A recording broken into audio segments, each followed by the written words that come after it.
Dealing with error 0x00000709 and can't set your default printer in Windows 11? In this video, I'll walk you through 3 fixes to solve this issue. Let's get your printer working again.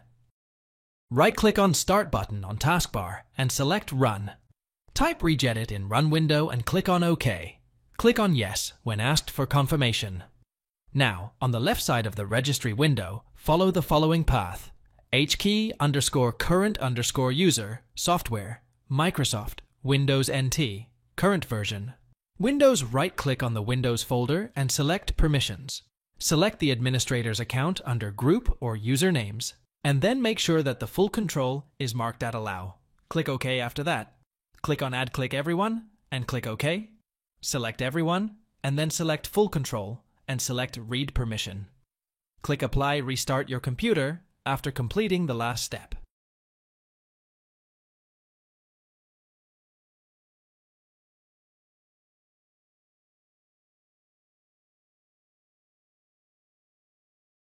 Right-click on the Start menu button and select Settings. Go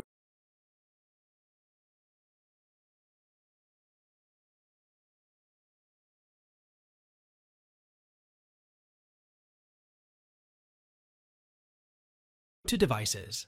Select Printers and Scanners from the left menu.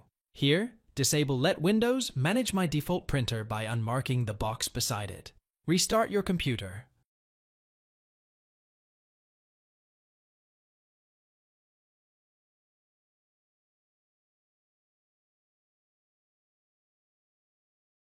Go to Cortana and type Control Panel. Select the same from Results.